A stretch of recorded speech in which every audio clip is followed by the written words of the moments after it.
their life. Like, for instance, bullying can absolutely be a serious issue for some children. Very bright children often get a horrible time in their own class from other students. There's a whole lot of factors. So while it might be laziness, the other reality is it may be something else. The child may be feeling well. The child might have other issues. The child might be too much on screens at night and not sleeping. So my advice would be, don't jump into conclusions. Sit down calmly at the appropriate time and chat with your child and listen to what your child is saying. Will you listen to what your child is saying?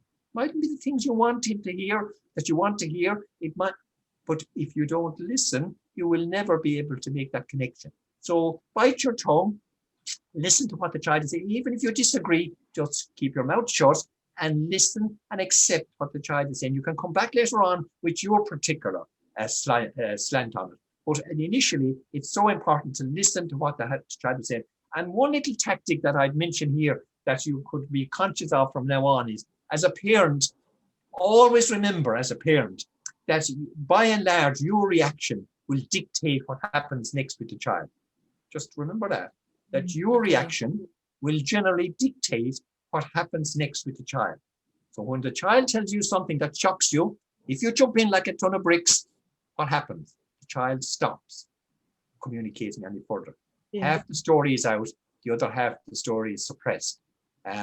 So a great little tactic is that when the child ever says anything to you at any stage, driving in the cars, eating breakfast, lunch, whatever it is, if the child says anything to you, your child says anything that upsets you, annoys you, shocks you, don't react. Now, this is a great discipline. And I'm sure some parents will say, "Is he for real?" Don't react. File it away, remember it, and come back to it when you have thought about it, when you're prepared, and at the appropriate time. And you'll be amazed the difference that will make. Because now you're coming back. If you go into a dialogue and confrontation with the child and react angrily or aggressively to the child, you're really damaging the relationship between yourself and your child. And it's very unlikely that the child will ever again come back to you with something. If you handle something very well, the one thing the child will bring away is say, "Mom, Dad, they handled that very well." And so many children, teenagers used to say to me, "I couldn't go to my dad because he'd crack up. I couldn't tell Nanny that," because if you're in that casualty, you need to do something about it. You need to really do something about it if the child is terrified to tell you stuff. Because now you're not getting any information, and that is really not to the child's benefit, and it's certainly not to your benefit. And communication is huge, especially as your child gets older. And I'm a great old believer in that old Irish skill of chatting. I think we take that for granted. When you have a very small little child, 3 and 4 and 5 and 6, when they start to talk and all that, you give a lot of your time chatting. There's no agenda. You're just chatting away and chatting away. I'd be encouraging you to keep that up right through to teenage years. And don't mind what don't parents say, but he'll only grunt. He'll only grunt sometimes. But there's always occasions when he'll need or she needs to chat to you. If you're there at the appropriate times and you can encourage chatting without asking questions is not chatting. Where were you today? I'd also say to you when you're talking to your child, if your child comes to you at any stage ever to talk to you about something, don't interrupt them and don't dismiss them. Don't interrupt them and don't dismiss them. Now, you can go to your child anytime you like, but I'm talking about when the child comes to you. Always listen and don't interrupt them. And listen and acknowledge what they have said. It's very important to acknowledge what they have said and don't dismiss them with comments like, "You'll grow out of that. I had that myself when I was young. That's only our rubbish talk." And don't help the child either to say things because we intervene, interrupt them sometimes to finish off sentences for them, as if they couldn't finish off the sentences themselves. But what you're doing now is you're killing the voice of the child. So I'd be saying that's huge. If, that whole area of listening, of communicating, of encouraging. And the comments you make is things like saying, I didn't know that. That's very interesting. Tell me more about that. It's amazing the amount of stuff you're going to get now. towards if you react, or even your mannerisms. Will you try and watch your mannerisms even? Because if they get the feeling that you're shocked, naturally, that's a very strong signal. So John, if I can, there's Vivian has a question, if you don't mind. Right, right away, yeah. John, just in light even of what you were just saying, somebody in the audience has asked that her 5-year-old is asking when the virus will be gone, and she just wants to know, should she give her certainty of hope for the future, or should she answer honestly? Oh God, honestly, I hadn't time. I mean, normally again my little parenting talks when I do them live, like God, I spend a lot of time about that. I'll be always saying to parents from day one, answer honestly to child's questions, every single one. Like when the little child of 3 says, where did I come from? You answer them honestly. You are a seed in mummy's tummy. That's enough for the child of 3. He or she will go off quite happy, but it's also honest and it's factual. And not like when I was a child growing up and I asked where I came from, you were found under a head of cabbage. And that was the sort of rubbish we were told. To answer and in relation to the virus, explain in child's terms, appropriate for the child, what the virus is, the reality of it in terms of risk, which is very, very low for a child, and that with all hope is that by the summer the virus will be well contained. It mightn't be gone, but we'll be back more like living normally. That's enough for the child at that stage. If the child has further little questions, answer the questions honestly, because there's nothing worse to generate mistrust between parents and children is when the child discovers that you are cutting them or making it. And never joke with a child when the child asks a serious question. Don't make fun of them, because this, for the child, a simple little question. It's a very important little question. It might be funny to me and you, but it's not funny for the child. And if you make fun of the child or make a joke on what the child is saying, now you're definitely discouraging the child from asking questions. And if you can't ask a question, because children are notorious, as you know, for asking more questions and more questions. I've always said to parents, you mightn't have time to sit down in the morning at breakfast and answer 20 questions. But what you should say is, I haven't time now, Piss, but I'll come back to it this evening, and make sure you do. And a lovely time for doing some of this is often when you put them to bed at night. It's a lovely little thing. I'd be saying very much to either tell little stories to the child before they go to sleep, or to read a little storybook for them or something, because it's great. And then maybe spend a few minutes just lying on the bed chatting. And then you'll be amazed at, you're not amazed because you know already, the little questions they'll ask, the little things they'll be sharing, and try and maybe at the last little thing at night before they go to sleep, maybe ask them something like, what was your nicest moment today? What did you enjoy best today? What did you little positive things, something that the little child would say, whatever. I remember a friend of mine saying that one time to his little child. He was 4 at the time. And he said, he used to say it every night at night. What was that your happiest moment today? And the little 4-year-old thought for a few seconds, and she said to him in response, walking to school this morning, holding your hand. Now that was a powerful little observation for the child, which was also powerful for the father, because he learned, my God, walking to school, holding our hand is a highlight of our day. Let's do that more often. So be honest, be factual, and just bring it to the level that the child is at. There's no point in talking technically to the child. Just explain it in child terms, and that's enough. Thank you, John.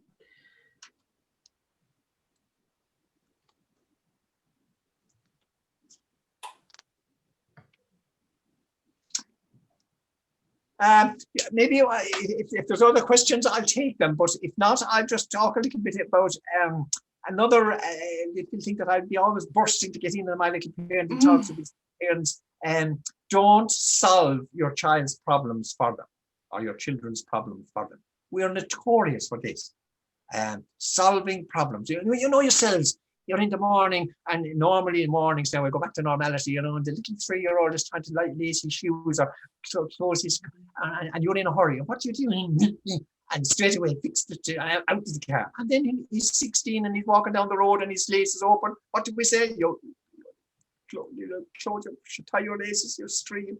Like, it's don't solve problems for your child. And, so let them solve their own problem. Now, help them sometimes to solve the problem, but don't solve it for them. And for instance, I always give this little example. For instance, you have an 8-year-old boy or girl, and normally, I don't know what you give them nowadays. I'm so old now, I don't know. But just say you give them £5 every week for pocket money, which is not a huge amount of money. But give the little child £5 every week for pocket money to buy a little sports magazine or to buy sweets or whatever. But this particular weekend, you hand the little child a £5, and he says, Mum, I have a problem this week. And you say, what's the problem? Well, I have to get such and such a book. Some little magazine, or a soccer book, or a hurling, some book.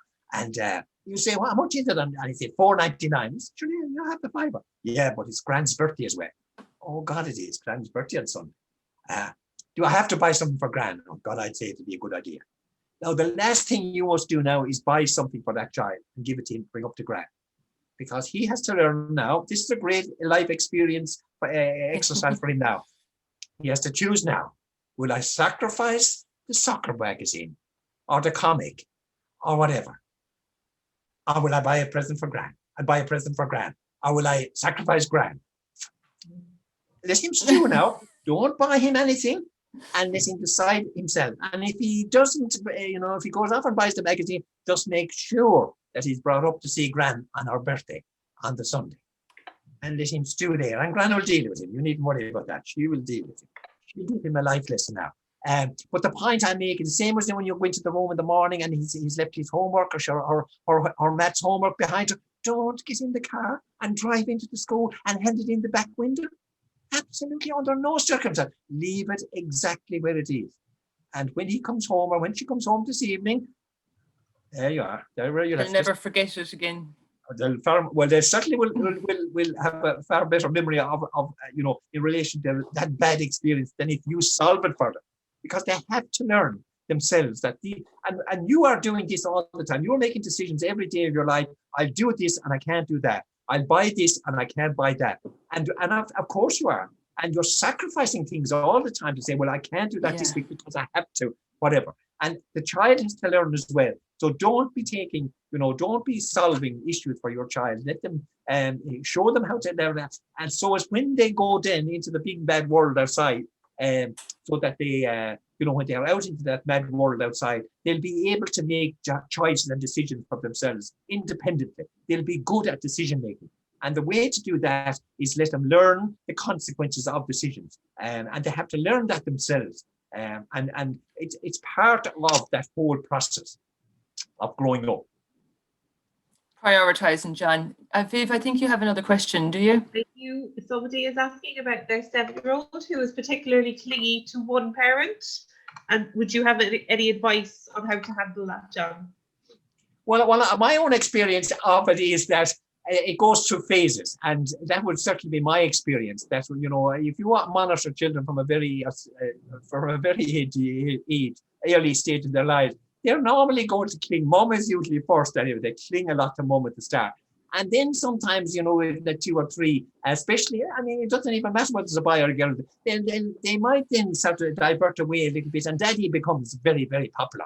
And that's because they see less of daddy usually, and when he comes in at night and all the different little things. And then there's no question at all about it that boys will definitely go back to their mums around 3 and 4 because of the whole separation thing, and they're clingy. And my daughter says regularly, I can't even, when they were that age now, they're bigger now, but when they were 3 and 4, 2.5, 3, 4, I can't even go to the toilet. They want to go in with me because they're just afraid she'll go away and they need her and all that. So my view, my experience of it is that it's a phase, and they go through that, and there's very little you can do about it because it's about bonding, and it's about security and all those type of things, and it's about development. The one thing I do know is that they certainly develop out of it, but at the same time, it's very important that both parents, if both parents are with the child and are active in the child's life, then it's very important that the both parents are proactive in relation to playing with the child and all that sort of stuff, because that's one of the things I'd say that is very important. From a very young age, it's great if parents spend a quality half hour at least every single evening playing with the child. That is absolutely huge. because the child then develops bonds and all that sort of thing with both parents as a result of that sort of stuff. And I suppose the other thing I'd say, which is very important as well, is that, you know, mums or dads shouldn't be the goodie and the baddie. In my time, when I was growing up, it was dads were the baddies. When your father comes home this evening, I'll be telling him. And when he came home, he duly reprimanded it and whatever else. But he was seen then as a disciplinarian, and only that. I'd be saying that that's a job for both parents. You know, some days mum must be the disciplinarian and some days dad must. But it's about sharing it, and neither of them should be one or the other, because I would even say that when things are going pretty tough with maybe mum and dad and the child, that dad should be the sort of softy, and vice versa, because the child does need someone to, you know, to express them. Like, I mean, how often will little children say, I hate daddy is this, or vice versa, mum isn't reasonable or whatever. It's very important that somebody listens. You don't have to disagree, or you don't have to agree with the child, and you don't have to undermine the other parent, but you can take the opportunity to explain to the child. And that's one of the things, I suppose, Jackie and Vivian, that I'd be making huge emphasis, I'm putting huge emphasis on as well, is that every single decision you make as a parent around your children, will you take the time to explain the reason for that decision? It's a powerful thing. Just, you know this yourself as an adult. The one thing you dislike is people making rules and making decisions and not explaining why. It's a great thing to say, you know, if you're going into your workplace every morning and you have a car park, and this morning you go in and the gates are locked and nobody has told you, and you're going around like a bull. If that person had rang you up the night before and said, by the way, the car park is closed down tomorrow because there's repairs going on, or blah, blah, blah, and would you be able to make arrangements for parking somewhere else? You'll go in the next morning as happy as Larry, you'll repark, no problem. It's just the fact that you weren't told, and a new rule, but we didn't know about it. So my view is, my suggestion would be to explain, even to a small child. You know, if you bring the little child to the shop and he's trying to get sweets, for instance, just don't snap the sweets and throw them back in on where they are on the shelf. Explain to the child, the reason I'm not giving you sweets is because they're sugar. Sugar is not good for you, blah, blah, whatever. I guarantee you, the next time you pick up a sweet, I'm telling you, the little child is going to say, Daddy, they're bad for you. So the explanation bit is huge in getting across. And as your child gets older, I would be saying, involve them in some of those decision makings. And as I said, a great old tactic is giving them options. You know, you can do, or I'd be saying, you know, every child should do some little job at home, some little tiny job. I don't care what it is, but you can give them choices. You can hoover, you can wash the cups, you can bring in the firewood, you can what, but you have to do one of them. And it's very difficult for a child to say, no, I'm not doing any of them. Because if you say wash the cups, they say, no, I'm not washing the cups. So often, same with clothes, often with small children even, you know, white shoes or black shoes. Well, you can either have your white shoes or your black shoes. And you'll be surprised how effective that sort of stuff is, because it's giving the child a little bit of control, really. But it's also very effective in getting the agreement of children. So I think, you know, as much consent as you can, and certainly in relation to anything that's optional in the child's life, I would be saying go 100% for consent. Don't be forcing the child to do things that are optional, because if you can develop a love of something within the child, for whether that's for whatever in life you're talking about, a love of something, you have done them in a magnificent favor. And on that, John, there is a couple of questions on, you know, school attendance. I guess we're thinking of children at a higher age group, you know, who are considering and wondering if the Leaving Cert's going to go ahead. You know, young people might find it's a very anxious time, and how a parent is asking to manage their stress. And similar to that, another parent has asked about a teenager and her schoolwork and how to offer help with her projects, as she reacts if I'm punishing and not as showing as much interest in doing what she is doing. So two kinds of... Sorry, Jackie, I think it's felt there that any interest shown in the child's schoolwork is actually a punishment, that it's kind of being forced to do the schoolwork as opposed to the parents. Okay. Sorry, I'm so sorry. I was speed reading as you... Yeah. Yeah. So what she said is that the homework is what? This parent tries to show an interest. I think I'm correct. Maybe we get this parent is trying to show an interest in her child's schoolwork and other projects by offering help. Yeah. but the child thinks it's a punishment All that right. she's being forced onto her or something. Yeah. Yeah, well, I'll answer that to the best of my ability. Showing interest in something I think is very important.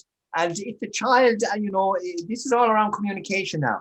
And automatically now, believe me, automatically, you can't isolate one particular element, in terms of that now. There's something else behind that in relation to the parent-child relationship. It's not just about the project. There's something else behind it, maybe bigger. Maybe what that parent needs to do is to sit down with that child at the appropriate time and talk with the child around why is the child reacting like that, and explain why. Or is it because the mother or father has a history of bickering and pressurizing and criticizing and all that sort of stuff? Because sometimes it's that. And there's it's like in trade union negotiations, the issue sometimes isn't what's on the table, it's something else, and you have to go and find out what the real issue is. And the same with the child. Taking an interest in something, I think, for a parent is very important, and say that to the child that I really am interested, and praising the child. Be very, very slow to criticize. I'm sure I know that has to be done on occasions, but you always end criticism with a positive. Don't be harsh on the child, and never do a double negative, like, that when a child does well in something, like maybe has a very bad maths result and then comes home tomorrow with a very good English result. Don't do the double, say, well, oh, you did very well in your English, but you were desperate with your maths. Compare. Just shut up about the maths. They're over and done with. And the English is just, if the child does well on something else, just jump over the moon and say, wow, that is brilliant. Because, as I said, there's two groups of people, and I should make this point now before we finish, because most parents and most teachers don't know this, but I'm vouching for it myself tonight to you. If you're a teacher and a parent, the negative comment from a teacher and a negative comment from a parent is never forgotten by the child. Yes. I bet you if you ask yourself, as an adult, can I remember the teacher that was very critical or said hurtful things to me? I bet you it jumps out at you. And the parent who is very critical, 20 years on, you're likely to say, Mom, Dad, why did you say that to me? But that's years ago. I know, but I still remember you saying that. I didn't expect anything better from you. So you were always making mistakes. Hurtful criticisms, don't ever go down that road. Children never forget. There are the two groups of people that children idolize. Now, you might say, well, my daughter, my son doesn't. He does, actually. Your status is huge. Even if you're not getting on great, I'm telling you, I can vouch for this. Your status as a parent and the status a teacher has with a child is huge. And a negative comment from either or both of those groups is devastating for the child. And it's lifelong, it lasts forever. You'll never forget it. So that's why it is so important that, and helping the child, will be very, very careful when you're helping, that you're not interfering, or that you're not doing the work, or that you're not imposing your views on the project, because it's the child's project. And your only job is to support the child and encourage the child. But because we are devils for interfering. I said, well, I wouldn't do that. But it's not your project. And so it's very important to be able to see that and say, well, look, I'm here to allow the child to develop whatever way he or she, or to see whatever they're doing. It may not be to your standards, but you are not the child. That is not the issue. The issue is that you're there to help the child to grow and develop, and to achieve his or her potential, which may never be to the level your potential has reached, because you are a different person. So it's very important to acknowledge that. Yeah. Thank you, John. To the parent who was talking about their teenager feeling anxious and whether this leaving cert will be going ahead or not, I'm going to, let you all know that next week John will be joining us with Caroline Crotty. Caroline is a psychotherapist in practice, and Caroline and John are going to be speaking next week on the importance of self-care. So it might be helpful for anyone around the subject of anxiety, or with teenagers who are worried about their oncoming certificate, whether it's going to go ahead or not. The Zoom invite that you received this evening is the very same Zoom invite that will be getting you into the meeting next Wednesday evening, again at 7:30. So it's a reoccurring invite. So you're all more than welcome, who who have attended tonight to attend next week again, when John and Caroline will be speaking on the importance of self-care. It should be helpful with the subject of anxiety. Plus it's something maybe that can be passed on then to the teenagers that are in the house that are also experiencing anxiety. How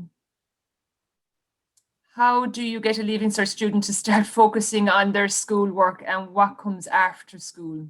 Well, yeah, I would personally, again, Jackie, I would say to the child, again, I would reassure the child that, that, you know, as far as you know, and that it seems to be government policy, then it's all going to be clarified, I think, as early as next Tuesday, hopefully. Okay. Government are saying they will anyway, and hopefully they will, and then you'll be in a more certain ground. In the meantime, I would be focusing on that and saying, look, we'll know on Tuesday. The other thing, while it might be heresy to some parents, but I mean, we shouldn't allow this Leaving Cert to become the be-all, end-all, because it's not.